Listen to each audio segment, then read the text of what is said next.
when the player owns it and the player sells it, does Apple expect to take their pound of flesh, or are they going to take their 30% of the market fee, right? The typical market fee that gets paid is, kind of 2%. If they're taking 30% of 2%, fine.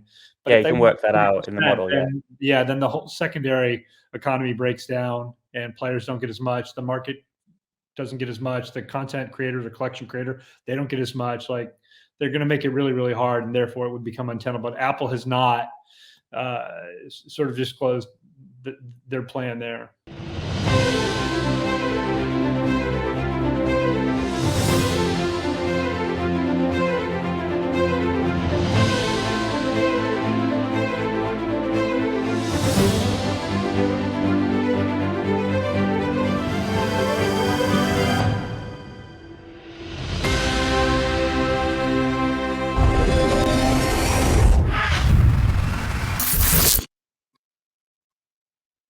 Hey guys, Akiba here, back for SlateCast, and today with me I have a special guest. I have Michael from Tyranno. How are you doing, Michael?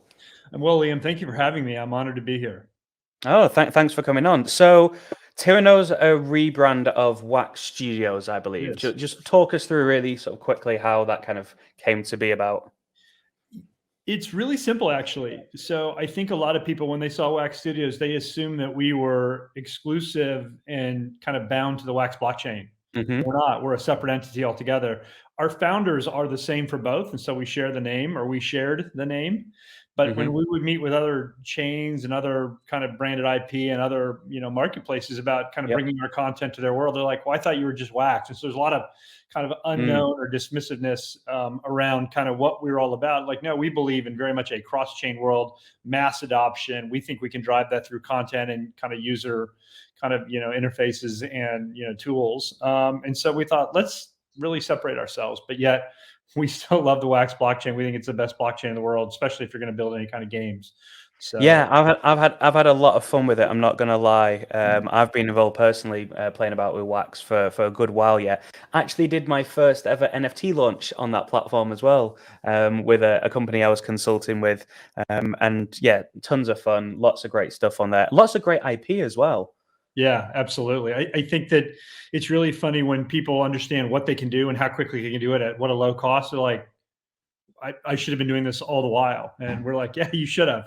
So we're working on that messaging, again, just trying to share with the world all the great things that Wax, the blockchain, actually provides to consumers. Yeah, I think the only thing for Wax for me is for new people going into the space, blockchain can be quite overwhelming, and Wax obviously does things quite differently, doesn't it, in terms of RAM and CPU and these sorts of things. So it's kind of learning something different. But I mean, personally, I don't find it difficult, and I think that is one of the things that we have at the moment is onboarding people into kind of Web3. But we're here to kind of talk about you're the head of gaming, I believe. The chief gaming officer. I sure am. Chief gaming officer.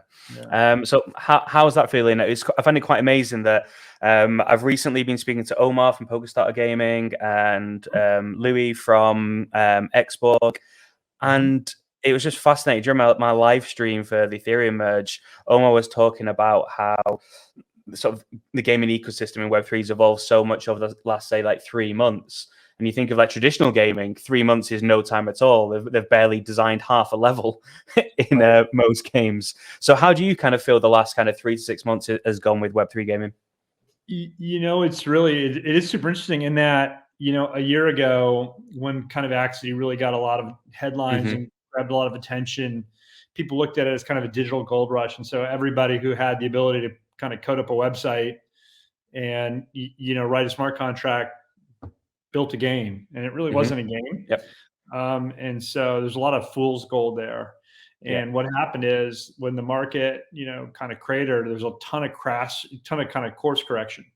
And so I think that kind of from the ashes of that, if you will, like real game developers said, well, wait a minute, this is a really powerful idea of allowing players to kind of have full control of what they paid for. Yep. And if we can somehow prove the economic model works for both the publisher, developer, and then the consumer, then this is an obvious and natural evolution for what players want to do, because we know that they buy in-game currencies in role-playing games. We know they try to go onto eBay and sell their accounts or sell their digital goods. we know these things have happened for 30 years. This is absolutely something the players want. So this is really kind of the first time that there's been a concerted effort to kind of, take that out of the sort of the dark alleys, if you will, or the dark corners of the internet, and bring it out into the light and say, you can have this asset and do with it as you please. There's no more prohibitions. You're not violating a terms of service or an end user licensing agreement. You can actually pay for it.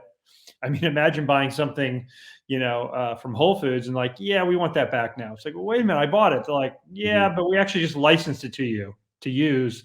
But when we decide you want to be done with it, or when we want to shut it down, we're going to take it back. Like, it's so unnatural as to what we're used to as consumers of buying things in the world. So, I mean, I had a rumor, I haven't fact checked this myself yet, but isn't Apple considering licensing the iPhone 14 as well? Well, what Apple basically just came out with recently, which is maybe slightly untenable, is now they're going to allow for NFT sales within games and within applications, which is great. The downside is they want their 30% cut, which, they always do. The real sort of, thought where this maybe breaks, and they haven't clearly articulated it, is on the secondary marketplace sales, right? Where I bought this NFT, fine. Apple gets their big somehow as a developer, first party content or first party primary sales, you can get over that because you get over it with kind of IAP. But when the player owns it and the player sells it, does Apple expect to take their pound of flesh, or are they going to take their 30% of the market fee, right? The typical market fee that gets paid is, kind of 2%. If they're taking 30% of 2%, fine.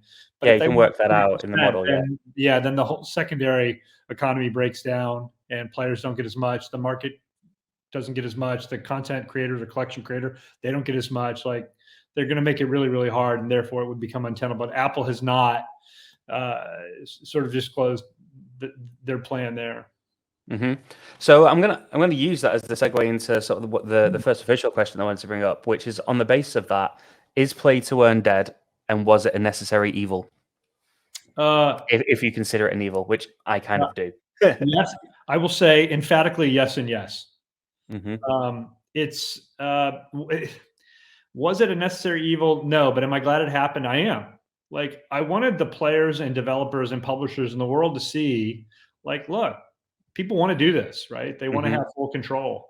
And were there a lot of rug pulls and scams and whatnot? And people lost a lot of money, unfortunately. And there's no way that you can build a sustainable model kind of the way that it used to be done, kind of 6-9 months ago. And I don't think we're going to see that happen anymore, and anybody's going to take it seriously. Necessary evil, but yes, play to earn is completely dead. Anybody who's telling you they're building a play to earn game, they're thinking about it wrong. They're using the wrong language, and I would stay as far away from that game as I possibly could. Yeah, exactly. It really frustrated me. I was actually emceeing at Zebu Live at the end of last week, and there was, I forget the name of the gentleman, and I wouldn't name him anyway and shame him, but he was on a panel to do with NFTs, and he was talking about how all Web3 games are just like click to earn. There's no real gameplay, and I was like, where have you been for the past 6 months? Right. Like the amount of like Unreal Engine games that are out there, and Unity and stuff. Like there's lots of proper games, but the key thing for there then is, how do we now bring gamers into Web3? How do we create a frictionless onboarding for gamers to come from traditional gaming into a Web3 environment? Yeah, it's an incredibly ill-informed opinion, right? And you go to any marketplace and you actually download or look at trailers, like there's real honest God games coming. And that's the good news.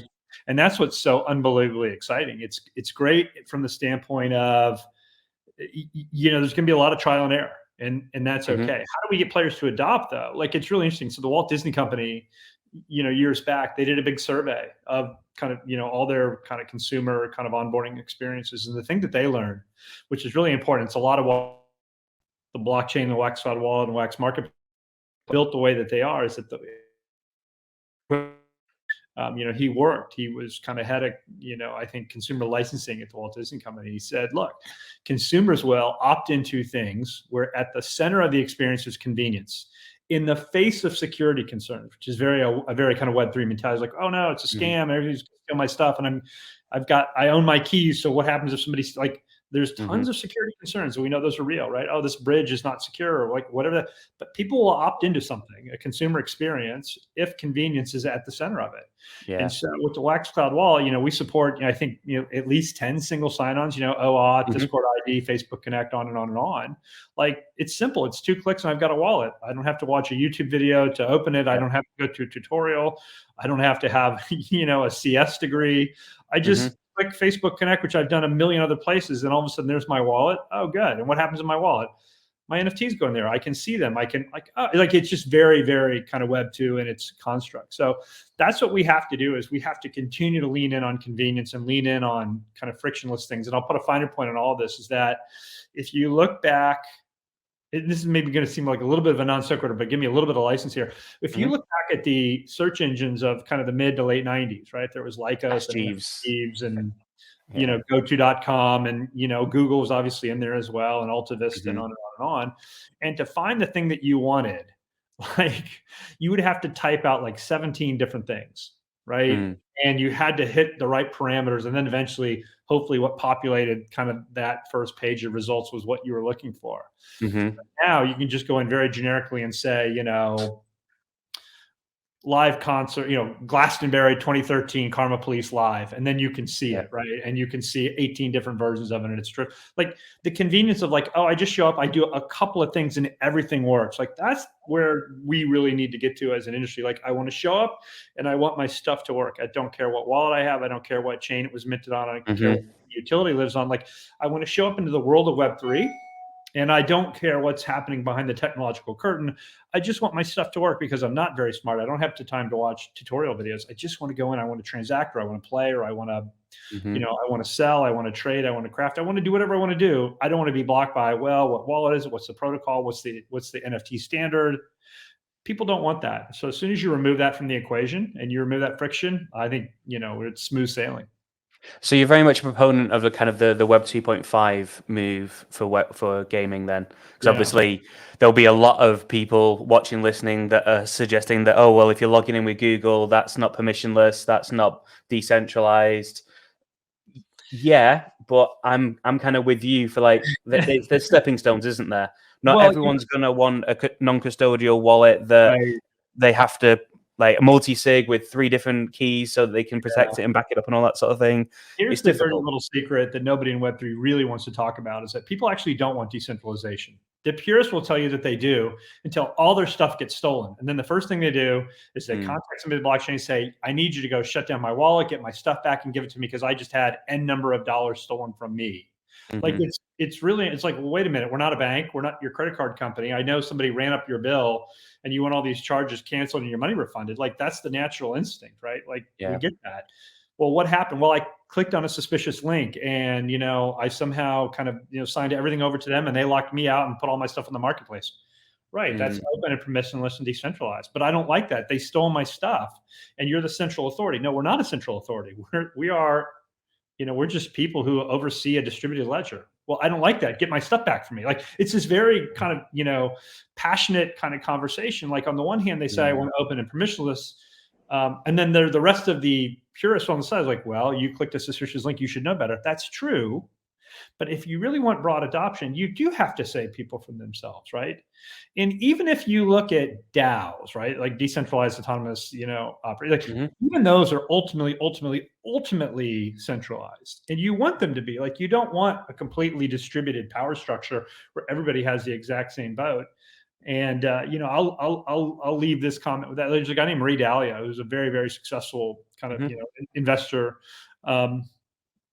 And he has this whole process called it's called believability weighted decision making, meaning you have 10 people in a group, and like everybody gets a vote, but like 2 or 3 of the smartest people get like 5 votes. Like, it's literally this whole notion of, yes, you can all have a say, but certain people have more of a say than the others. And that's what you want, right? You want people who are really, really good and talented, who have the insights, actually influencing and coloring the decisions, opposed to just everything is, just kind of, equally. I get what you're saying. I don't want to get too bogged down, because I think we could really talk about this for a long, long time. And this is kind of a protocol level thing. And I do think there's options within that model.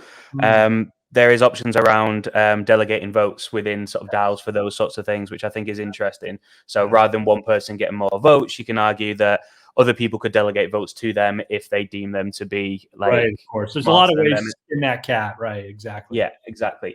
But within gaming, I think that there's another balance that we need to find, and this is one in something that I'd read from yourself, which is around the sort of the evolution of Web3 gaming, and how do we find the balance between the gameplay paradigm and sustainable economies within the uses of NFTs going forward? Because obviously this is one of the sort of the flip side to the sort of the gameplay focused part of Web3 is there is still going to be an economy within it, and how do we find that balance between the two?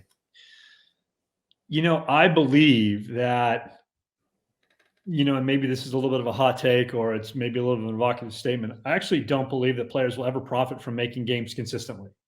Right? I think the dream should be a larger rev share coming from the developers and publishers back into the players' pockets. So all of a sudden your gaming activities are subsidized. Now, did you get a rare drop of something that you sold for $10,000, $20,000, $30,000? God bless. That can happen, and that should happen. You know, those kind of things will exist. But to say consistently, everybody who plays a game will make way more money, or make at least break even what they put in, is a failed kind of thought. Like, there's a fallacy that just won't exist. And, you know, I'm very much live in the echo chamber of my Discord community, of my gamers are like, well, nobody will play a game unless they can profit. That just won't happen. And you're crazy for thinking that. And I say, right, but, you know, 3 billion gamers today spend, you know, almost $200 billion, and they own nothing. So that's statistical significance. That's real use case. And as gamers, like, we don't mind spending money on things that we're not going to get our money back for. But now all of a sudden I'm spending money, and I have the ability to at least get something for it, right? I get so bummed out when I play games and I realize I'm continuing to play them because I've just got so much time and money invested in them. Like, it's guilting me into staying, which is a really dangerous thing, but it exists, right? Oh, I played World of Warcraft for 15 years. Oh, I play Clash Royale for 6 years. I play League of Legends for 12 years. Like, all these things because you've invested all this time and you have nothing to show for it. If they turn off the servers, or if you walk away, it's like, you know, good luck. But now all of a sudden, this whole notion of, I can game and I can invest and I can play and I can buy and I can trade, and then I can get something for that has real monetary value. That makes me feel really good about playing and staying. And what that'll really ultimately do, what I believe, and this is real, the win for the communities and for the developers and the publishers all the same. So I actually think it grows the audience for the gaming movement, right? Like, oh, free to play, it's you know, it's a huge money pit. It doesn't have to be. Right? Yeah. You can soften the blow, and all of a sudden that's much more tenable. If you thought you got 25 to 30% back of everything you put into a game, you'd be more willing to spend, you'd be more willing to download, you'd be more willing to install, put your credit card on file. Like, there's all these positive things for the developer and publisher. Yeah. They're going to realize. And the gamer's like, oh, good for me. I don't feel trapped. Right? Yeah. I mean, for me, I think, and I can get in a Lambo and I can retire in, you know, 6 months. That's not real, and people need to accept that. Yeah, I'm completely with you on that. And I think that there's two elements with it. One is the ability to get something back, like you said.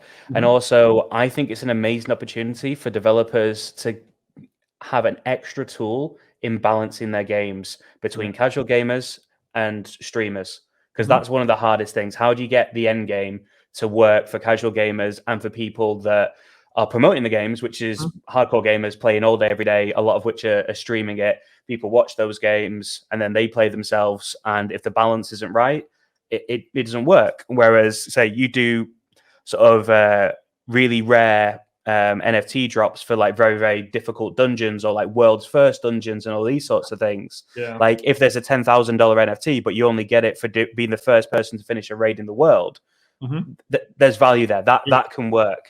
No doubt. No doubt. Look, you and I are completely aligned in that regard. And I think that, you know, bringing that kind of thinking, that kind of mentality to the table, I think it'll become really, really clear. I guess the thing that I'm super excited about is there's so many talented and creative people coming into the Web3 world. I know, because I talk to them, they're my industry friends. And you're going to take the smartest people kind of crowdsourcing solutions to this technology. It's going to be incredible what we find out and what we learn. I think kind of the ultimate kind of case in point is, if you look at The Sims, right? Okay. You know, we talked to the GM of The Sims saying, look, you should really put NFTs into The Sims. You know, it makes a ton of sense. You can have rare drops, certain things like players can trade and so forth and so on, because we know they want to do this. And they said, our audience hates NFTs. So therefore we are not going to do that. Like this real kind of dismissive tone. Fine, we get it.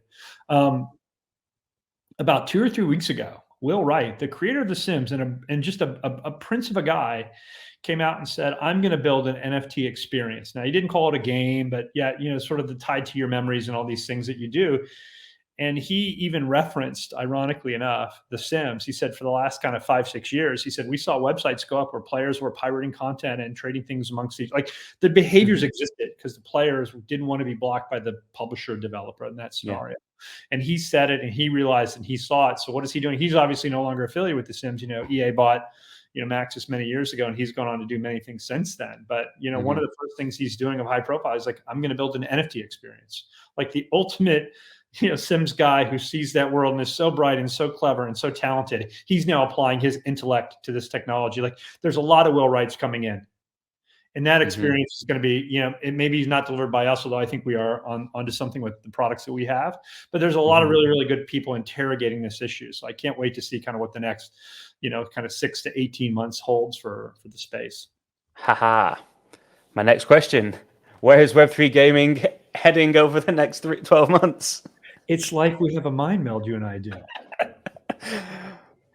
I think that it's really interesting because Polygon and Solana, and then we built a lot of first-party content. There's been a lot of funding that has gone into Web3 games. And some of the things I'm seeing on Gala Games and whatnot, like there's some really, really unbelievably cool content coming. I think the thing that I look forward to is you really want one of these games to become the North Star. And you can't be the North Star if you're kind of siloed on your own little kind of cylinder of your protocol and your marketplace and whatnot. So once these really great games come out and the bridges exist and kind of, portability exists and liquidity is everywhere, you're going to see something really take off and people are going to point to, that's how you do it. Yeah. And I think in the next 12 months, I think it'll be very clear what that North Star is. It was Axie Infinity for a minute. Then it became something else. And now, again, I think that if you look at some of the things that we're seeing, kind of in the garages of the Web3 developers of the world, once they start to hit, you're going to get something people go, oh, I get it. Easy onboarding, easy to transact, leveling up, progression, ownership, utility, great community. Community is streamability. And very streamable, right? Absolutely. Streamability has got to be the key one for me, I think. And it's not something I've really thought about until right now, but yeah, streamers aren't streaming it. You get Shroud, XQC, someone like that to play it. XQC can't play gambling games anymore, so they've just banned them on Twitch. So hit him up. Yeah, and boy, a lot of people leaving Twitch to go to YouTube. It's it's funny what happens when you take money out of the pockets of streamers.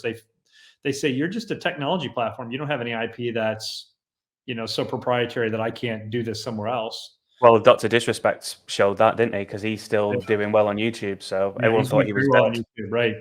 Yeah, look, I think that, the games that you're going to see, what streamable, esports, pay to win, gotcha mechanics, like whatever that wants to be, that's all going to be very much in kind of the Web3 world. And players that have an interest are going to identify with their streamers. Their streamers are going to get the bug of what it is that's getting built. And they're going to broadcast to their audience, and it's going to be like wildfire. Once it goes, it's going to be like a tinderbox. Like everybody's going to jump in, say, "Oh, cool! This is much better than what I currently am doing." So, what's the next thing we should be looking out for from Tyranno then? Well, really, it's about kind of cross chain, right? So we are working on. We just launched last week. So we have this wonderful game called Blockchain Brawlers. It's the #1 fighting game in Web3. It's really a ton of fun. It's a card game tied to wrestling actions, which maybe sounds hard to wrap your head around. But the card game was designed by Richard Garfield, who created Magic the Gathering. And Richard he's just kind of a PhD in mathematics, diabolical genius. Like you hear the premise of the game, you think, this is simple and boring. It feels like war. And then you start to play it and you understand 2 to 3 games in, there's a real kind of subtle genius to Richard. And it kind of shows through like, okay, now that I get it, let me go again and again and again. So like we're bringing true gameplay to the world, and we're bringing it not only to the Wax blockchain, but we just launched, assets that we now have a bridge to Ethereum. We have a bridge to Binance. So we're building all these bridges, all these different protocols, so players can get these assets. It doesn't matter where they live, and come on in. You got a MetaMask wallet, find the Wax Cloud wallet. We'll see your MetaMask wallet, and we'll take those assets. We'll show them in your Wax Cloud wallet. You can come in and play the game. That's the user interface. there's a lot of great things we're doing to make sure that we are we very much have a saying that says functionality or utility on Wax, liquidity everywhere else. Like, we actually don't care where you sell. Like, if you want to sell on OpenSea or, Fractal or whatever your marketplace of choice is, great. God bless. Match key and knock yourself out. But play it on Wax, because the Wax blockchain is far and away the best blockchain in the world to play any kind of game on. And you found out as an NFT collection creator how just easy it is to use and how powerful it is. It's a little bit wonky with the net CPU and RAM, but once you get past that, it's like, oh, this is fast and cheap and really super responsive. So, give me more of this, please.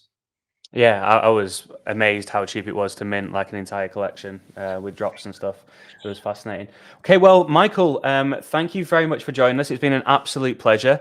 And let's stay in touch. I'm going to run the outro now, but do stay there for a second. I'll have a quick chat offline when we're done. But yeah, thank you very much for joining us. Thank you for having me. I'll come back anytime. Cheers. Brilliant.